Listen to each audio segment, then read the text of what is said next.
हाँ तो भाई दिल्ली पुलिस वालों, क्या हाल है सभी के। आई होप आप सभी लोग बढ़िया होंगे और अच्छे से अपनी प्रिपरेशन में कम से कम अब तो लग ही गए होंगे। अब ज़्यादा टाइम जितना भी है वो बस आपको रिवीजन का टाइम है, 4-5 महीने बच रहे हैं। अब भाई रिवीजन करो जितना हो सकता है, पीवाईक्यू खींचो, है ना। तो आज से जीएस के लिए हमने पीवाईक्यू सीरीज स्टार्ट करी है। 2023 के जितने भी पीवाईक्यूज़ हैं जीके जीएस के, वो हम कवर करने वाले हैं इस वीडियो के अंदर, ठीक है। तो वन बाई वन आइए करते सभी पीवाईक्यू, है ना। तो आज हमारी रहने वाली 14 नवंबर की जो फर्स्ट शिफ्ट हुई थी, उसके सारे जीके के 50 क्वेश्चन हम लोग इस वीडियो में कवर करेंगे। चलिए बढ़ते हैं बिना किसी देरी के। तो अगर वीडियो को लाइक नहीं किया तो प्लीज़ कर लेना और चैनल को भी सब्सक्राइब कर लेना। तो दिए गए स्मारकों में से कौन सा कर्नाटक में स्थित नहीं है, बताइए। तो भैया जो पलक्कड़ का किला है, ये कहाँ पे स्थित है? ये केरल में स्थित है, ठीक है। केरल में स्थित है पलक्कड़ का किला। तो यही आपका राइट ऑप्शन हो जाएगा, क्यों इसने पूछा कर्नाटक में स्थित नहीं है। अच्छा, कर्नाटक में कौन कौन से किले स्थित हैं? तो भैया गुलबर्गा का जो किला है आपका, वो स्थित है आपका कर्नाटक में, ठीक है। और भी हैं 2-3, लेकिन याद नहीं है अभी। निम्न में से किस क्षेत्र में वर्ष में सर्वाधिक वर्षा होती है, यानी सर्वाधिक वर्षा एक वर्ष में? तो वो होती है शिलोंग में, यानी कि मेघालय जो आपका सर्वाधिक वर्षा वाला स्थान है, आपको पता होगा। तो मेघालय की राजधानी कहाँ है? शिलोंग है। तो ये भी क्वेश्चन पूछा गया दिल्ली पुलिस 2023 14 नवंबर की फर्स्ट शिफ्ट में। बात करते हैं तीसरे क्वेश्चन की। तो तीसरे क्वेश्चन में बोला गया आपका 2011 के अनुसार, 2011 के अनुसार किस जो राज्य में और केंद्र शासित प्रदेशों के समूह में उच्च साक्षरता दर्ज की गई थी, है ना। तो वो केरल की सबसे हाई है स्टेट्स के मामले में, और लक्षद्वीप की द्वीपों के मामले में आपकी सबसे ज़्यादा, या फिर केंद्र शासित प्रदेशों के मामले में पूछे तो सबसे ज़्यादा है ना। बात करते हैं वहीं केरल की। तो केरल की ओवरऑल जो है 96% है। इसमें से पुरुष जो हैं वो लगभग आपके 94 के अकॉर्डिंग है, ठीक है। और बात करते हैं वहीं चौथे नंबर क्वेश्चन की। तो चौथे नंबर क्वेश्चन में आपसे पूछा गया था कि किस भरतनाट्यम की नर्तकी को 2021 में आपका नाट्य कला निधि पुरस्कार दिया गया था? तो ये दिया गया था आपकी चित्रा विश्वेश्वरन को। चित्रा विश्वेश्वरन जो भरतनाट्यम से संबंधित है, इनको 2021 में आपका मिला था नाट्य कला निधि जो पुरस्कार है वो, ठीक है। बात करते हैं वहीं पाँचवें नंबर क्वेश्चन की। तो पाँचवा नंबर क्वेश्चन बोल रहा है किस आयु वर्ग के बच्चों को आपका शैक्षिक अवसर प्रदान करना माता पिता का मौलिक कर्तव्य बन गया? तो 6 से 14 वर्ष के सभी बच्चों को आपका आपका मौलिक कर्तव्य है माता पिता का कि आप शिक्षा प्रदान करें, ठीक है, शिक्षा के अवसर प्रदान करें। बात करते हैं ये वहीं इससे संबंधित आर्टिकल कौन सा है? तो इससे संबंधित आर्टिकल है भैया 21A। 21A में आपकी स्वतंत्रता दी गई है, और आपकी 6 से 14 वर्ष के बच्चों के लिए मौलिक अधिकार जो कर्तव्य दिया गया है, वो कर्तव्य दिया गया है आपका 86वें संविधान संशोधन के अकॉर्डिंग, ठीक है। बात करते हैं वहीं छठवें नंबर क्वेश्चन की। तो छठवें नंबर क्वेश्चन में बोला गया प्रधानमंत्री गरीब कल्याण योजना जो थी वो किस वर्ष प्रारंभ की गई थी? तो 2016 में ये प्रारंभ करी गई थी, ठीक है। वहीं बात करते हैं अगर सातवें नंबर क्वेश्चन की। इससे पहले एक योजना और जान लेते हैं। तो कौशल भारत, प्रधानमंत्री कौशल भारत योजना, तो वो हुई थी स्टार्ट कब? 2015 में प्रधानमंत्री कौशल भारत योजना, ठीक है। और 2014 में कौन सी हुई थी आपकी? जनधन योजना 2014 में स्टार्ट हुई थी। प्रधानमंत्री जनधन योजना ये 2014 की थी आपकी। ये भी आपको याद रख लेनी है, पूछे जाने के चांसेस रहेंगे। सातवें क्वेश्चन की बात करें तो सफल शिकार क्रियाकलाप का जश्न मनाने के लिए सिद्धि धमाल जो है वो किस राज्य में नृत्य के रूप में प्रदर्शित किया जाता है? तो गुजरात राज्य में किया जाता है, ठीक है। यहाँ की कोई जनजाति है जो सिद्धि धमाल नृत्य परफॉर्म करती है। बात करते हैं आठवें नंबर क्वेश्चन की। कौन से शब्द 42वें संशोधन अधिनियम द्वारा प्रस्तावना में जोड़े गए थे? तो मैं आपको बता दूं 42वें संशोधन जो 1976 में हुआ था, इसके द्वारा प्रस्तावना में आपके समाजवादी और धर्मनिरपेक्ष ये दो शब्द जोड़े गए थे। कौन कौन से?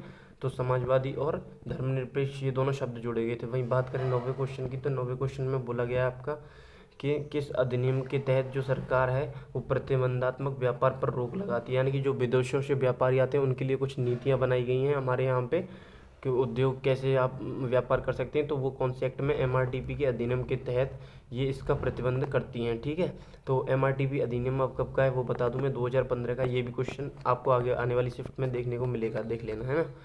तो 10वां क्वेश्चन की बात करें तो 10वें क्वेश्चन की बात करें तो इसमें बोला गया किस वर्ष राजनीतिक हिंसा को दबाने के लिए आपका रॉल एक्ट जो है वो पारित किया गया था? तो 1919 में ये रॉल एक्ट जो वो पारित किया गया था, और इसी के विरोध में कई सारे महान लोगों ने अपनी अपनी उपाधियाँ भी त्याग दी थी, ठीक है।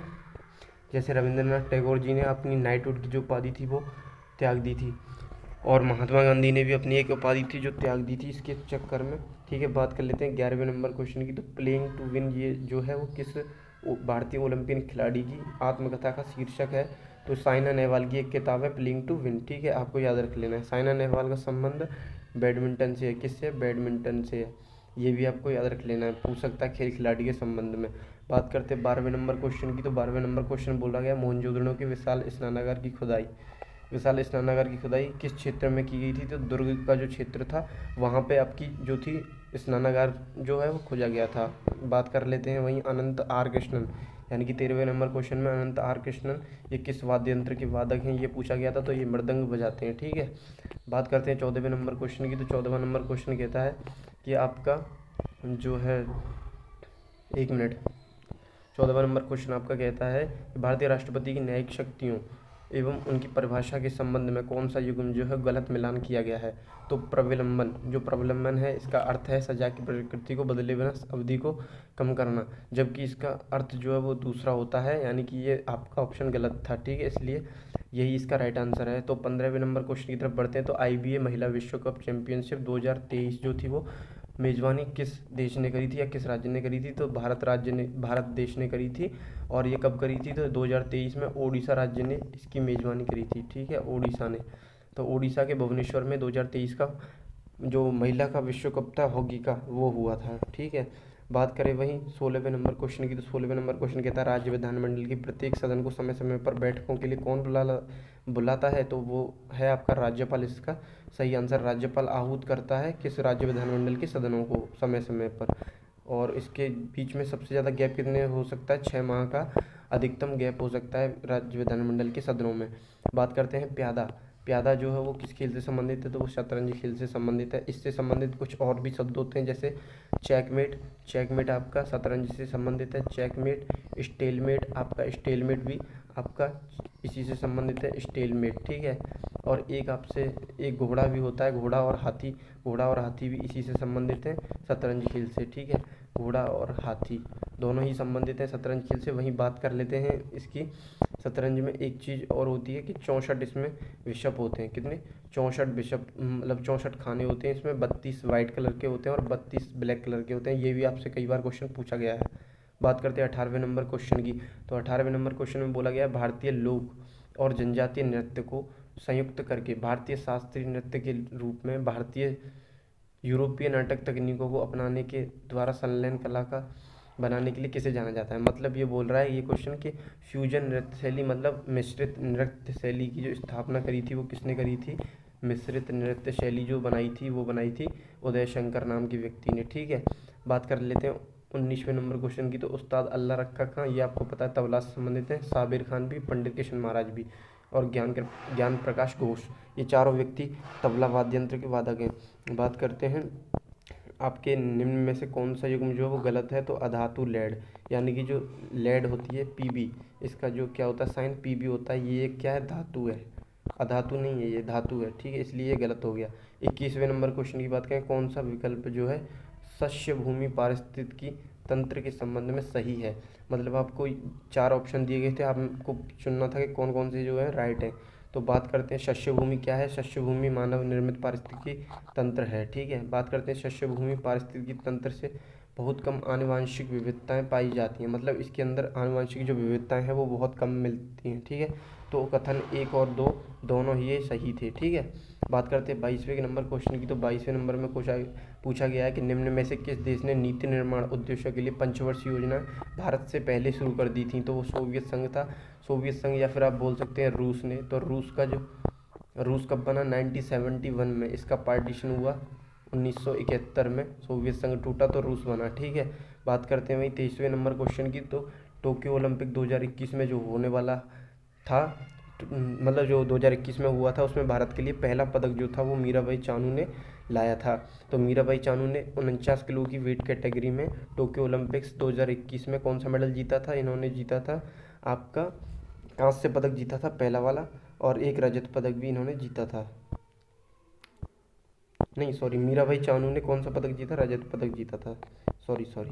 बात करते हैं 24वें नंबर क्वेश्चन की। तो 24वें नंबर क्वेश्चन में बोला गया गैर कॉर्पोरेट गैर कृषि लघु सूक्ष्म उद्यमों को 10 लाख रुपए तक का जो ऋण है वो प्रधानमंत्री ने एक योजना चलाई थी, उसके अकॉर्डिंग दिया जाता है। तो उस योजना का नाम पूछा गया था प्रधानमंत्री मुद्रा योजना।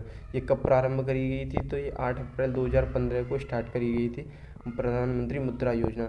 आगे बढ़ते हैं, आइए 25वें नंबर क्वेश्चन की बात करते हैं। दृक पंचांग के अनुसार शिवरात्रि किस माह में मनाई जाती है? तो ये भैया माघ कृष्ण पक्ष शुक्ल माघ कृष्ण पक्ष चतुर्दशी को ये मनाई जाती है आपकी महाशिवरात्रि। आपको जो हिंदू धर्म के कैलेंडर के बारे में जिनको ज्ञान है उनको पता होगा। ठीक है, बात करते हैं 26वें नंबर क्वेश्चन की। तो 26वां नंबर क्वेश्चन कह रहा है महान कवि और मानवतावादी लेखक रविंद्रनाथ ठाकुर, यानी कि रविंद्रनाथ टैगोर की बात करी जा रही है यहाँ पे। इन्होंने जलियांवाला बाग हत्याकांड के दौरान अपनी एक नाइटहुड की जो इनकी उपाधि थी वो इन्होंने त्याग दी थी। तो 1919 में इसका त्याग किया था इन्होंने। ठीक है, वही बात कर लेते हैं। तो रविंद्रनाथ टैगोर जी को तो इन्होंने भैया आपके 1913 में नोबेल मिला था इनको। 1913 में गीतांजलि के लिए नोबेल मिला रविंद्रनाथ टैगोर को। किसको मिला? रविंद्रनाथ टैगोर को, आपको याद रख लेना है। बात करें वहीं तो जनगण मन की भी रचना इन्होंने करी थी। तो जनगण मन से एक क्वेश्चन बनता है। तो ये 1911 में प्रथम बार ये है वो गाया गया था कलकत्ता अधिवेशन में। ठीक है, बात करते हैं वहीं इब्न बतूता 27वें क्वेश्चन की। इब्न बतूता किस यात्रा पुस्तक, जो इसकी यात्रा की पुस्तक है रहला, वो उस किस भाषा में मूल रूप से लिखी गई है? तो वो अरबी भाषा में इसने लिखी थी रहला। इब्न बतूता की पुस्तक है। किसके टाइम में आया था ये? तो ये इब्न बतूता जो था, इब्न बतूता किसके टाइम पे आया था भारत? तो ये मोहम्मद बिन तुगलक के टाइम पे आया था। मोहम्मद बिन तुगलक के टाइम पे भारत में आया था यात्रा करने, बिन तुगलक। ठीक है, ये भी क्वेश्चन पूछा गया कई बार, इसलिए मैंने लिखा दिया है। तो 28वें नंबर क्वेश्चन की बात करें तो कौन सा विकल्प जो है आग्नेय चट्टानों का एक उदाहरण है? तो रायोलाइट। रायोलाइट हो गया आपका, और आपका ग्रेनाइट हो गया, नीस हो गया, ये सभी आपके कैसे आग्नेय चट्टानों के उदाहरण है। ये आपको एक्स्ट्रा फैक्ट में याद रख लेने हैं। बात कर लें 29वें नंबर क्वेश्चन की। कौन सा उत्तर प्रदेश की निर्वाह फसल का एक उदाहरण है? तो आपको बता दूं निर्वाह फसल गेहूं की है उत्तर प्रदेश में। ठीक है, जिससे आम आदमी जो है निर्वाह कर रहा है अपना यूपी में। बात करते हैं बहुचर्चित अंग्रेजी उपन्यास Alice the adventures in Wonderland. ये एक बहुत ही फेमस पुस्तक है जो मैंने भी कई बार एग्जाम्स में देखी है रिपीटेडली। इसका जो रचयिता है वो लुइस कैरोल है। लुइस कैरोल कहाँ के हैं? तो लुइस कैरोल भैया ये आपके ब्रिटिश लेखक हैं, लुइस कैरोल। ठीक है, बात कर लेते हैं 31वें नंबर क्वेश्चन की। 31वां नंबर क्वेश्चन आपका कहता है कि 2002 के 86वें संविधान संशोधन अधिनियम के द्वारा मंजूरी मिली थी किसको? किस मतलब डैश आयु वर्ग के बच्चों के लिए प्रारंभिक शिक्षा का मौलिक अधिकार जो सुनिश्चित किया गया था। मैं ऊपर आपको बता चुका हूँ 6 से 14 वर्ष के बच्चों के लिए 2002 के 86वें संविधान संशोधन के तहत ये अधिकार दिया गया। आर्टिकल 21A में, आर्टिकल 21A में ये मौलिक अधिकार बनाया गया था। बात करें मगध साम्राज्य पर शासन करने वाला प्रथम राजवंश कौन सा था? तो हर्यंक राजवंश था। 33वें नंबर क्वेश्चन की बात करते हैं। हर्यंक वंश का किस संस्थापक पहला कौन था? वो बिंबिसार था। ये भी आपको एक्स्ट्रा फैक्ट में याद रख लेना, बहुत ही इंपॉर्टेंट क्वेश्चन हो जाता है अपने आप में। बात करते हैं आपके 33वें नंबर क्वेश्चन की। तो 33वें नंबर क्वेश्चन में बोला है भारतीय संविधान के किस अनुच्छेद में कहा गया है कि भारत का कोई भी नागरिक किसी अन्य राष्ट्र से कोई भी उपाधि नहीं स्वीकार करेगा? मतलब आपके अनुच्छेद नंबर 18 में उपाधियों का अंत की बात की गई है। आपको पता होगा उपाधियों का जो अंत है वो 18वें अनुच्छेद में कहा गया है। लेकिन बात कर रहा है राष्ट्र से कोई भी उपाधि नहीं, अन्य राष्ट्र से कोई भी आप उपाधि नहीं ग्रहण कर सकते हो, 18 के 2 में बोला गया है। ठीक है, बात करते हैं 34वें नंबर क्वेश्चन की। तो इसमें पूछ रहा है दिल्ली सुल्तनत का उस टाइम का सुल्तान कौन था जब दक्षिण भारत में बहमनी साम्राज्य की स्थापना होनी थी? तो उस टाइम पे भैया मोहम्मद बिन तुगलक था। किस टाइम पे? जिस टाइम पे बहमनी साम्राज्य की दक्षिण भारत में स्थापना हुई थी। बात करते हैं वहीं अगले क्वेश्चन की 36वें नंबर क्वेश्चन की तरफ बढ़ते हैं 35वें क्वेश्चन की तरफ। तो 35वां क्वेश्चन बोलता है वर्तमान कीमतों पर राष्ट्रीय आय की जो गणना है वो किस आधार पे की जाती है? तो प्रचलित कीमतों के आधार पे आपकी राष्ट्रीय आय की गणना जो है वो की जाती है प्रचलित कीमतों पर वर्तमान में। ठीक है, वही बात करें 36वें नंबर क्वेश्चन की। तो 36वां नंबर क्वेश्चन कहता है आपका वैदिक काल में राजा के लिए जो धार्मिक अनुष्ठान करवाता था तो वो पुरोहित करवाता था। आपको याद रख लेना पुरोहित जो था वो धार्मिक अनुष्ठानों का मुखिया होता था वैदिक काल में। बात करें 37वें क्वेश्चन की। तो 37वां क्वेश्चन बोलता है आपका कि एनी बेसेंट किसके प्रभाव में एक फैबियन समाजवादी थी? तो जॉर्ज बर्नार्ड शॉ कौन था? तो ये एनी बेसेंट, और इन्होंने एक आंदोलन चलाया था कहाँ पे? ये अमेरिका में चलाया था इन्होंने। तो उसी के जो इतने भी समर्थक थे उस आंदोलन के, उनको फैबियन समाजवादी बोला जाता था। फैबियन समाजवादी थी एनी बेसेंट, ठीक है। किसके प्रभाव में? तो जॉर्ज बर्नार्ड शॉ के प्रभाव में, जॉर्ज बर्नार्ड शॉ के प्रभाव। बात करें 38वें क्वेश्चन की, तो निम्न में से कौन सा सांस्कृतिक उत्सव उत्तर प्रदेश पर्यटन विभाग द्वारा आयोजित करवाया जाता है? तो ताज महोत्सव जो आगरा में, ये किसके द्वारा? यूपी के द्वारा, पर्यटन विभाग के द्वारा। बात करते हैं भाई 39वें नंबर क्वेश्चन की, तो 39वां नंबर क्वेश्चन आपका कहता है कि भोजन के किस भाग से शौच जो है वो बनकर निकलता है? भोजन का कौन सा भाग होता है जिससे हमारा शौच बनता है? तो वो वेस्ट मटेरियल होता है, अप्रयुक्त भोजन जो है वो आपका सही हो जाएगा। 40वें नंबर क्वेश्चन की बात करें तो यहाँ पे पूछ रहा है कौन सी एक उत्कृष्ट गैस नहीं है? तो नाइट्रोजन जो है वो उत्कृष्ट गैस नहीं है। वही बात करें तो हाइड्रोजन, हीलियम और क्रिप्टॉन, नियॉन, ये सभी आपकी कैसी गैसें हैं? तो ये सभी आपकी उत्कृष्ट गैसें हैं। ए और कॉलम बी को मैच करना था आपको, कौन सा सही मेल है? तो यहाँ पे क्या दिया गया है? यहाँ पे दिया गया है आपको उपभोक्ता, उत्पादक और उपभोक्ताओं का वो दिया गया है कॉलम, और इधर कौन कौन होते हैं उनका कॉलम में, इसको मिलान करना है। तो बात कर लेते हैं वहीं उत्पादक की। तो उत्पादक कौन होता है आपका? उत्पादक होता है भैया आपका हरे पौधे, ठीक है। प्राथमिक उपभोक्ता कौन होता है? यानी कि फूड चेन की बात की जा रही है। उत्पादक कौन है? हरे पौधे हैं जो सबसे पहले अपना सनलाइट के प्रेजेंस में और क्या बनाते हैं? अपना भोजन बनाते हैं अपने आप, ठीक है। तो इसलिए ये उत्पादक हैं। बात करते हैं प्राथमिक उपभोक्ता कौन है? तो ये है भैया खरगोश, जो है पत्तियों को खा जाता है हरे पौधों की को। उसके बाद में द्वितीय उपभोक्ता कौन? लोमड़ी जो है वो खरगोश को खा जाती है, इसलिए ये द्वितीय उपभोक्ता हो गई। इसलिए और अपघटक यानी कि जो अपघटन करते हैं उन चीज़ों का, वेस्ट मटेरियल का, वो जीवाणु और कवक करते हैं। आपने देखा होगा कई बार कि फफूंद जो लग जाती है वो क्या होता है? कवक ही होता है वो, और बैक्टीरिया के कारण होता है, ठीक है। बात करते हैं 42वें क्वेश्चन की। तो 42वें क्वेश्चन में पूछ रहा है कौन भारतीय संविधान का कौन सा अनुच्छेद जो है वो कुछ मामलों में शिक्षा और सार्वजनिक सहायता के अधिकार से संबंधित है? तो अनुच्छेद 41 जो आपका करेक्ट आंसर हो जाएगा।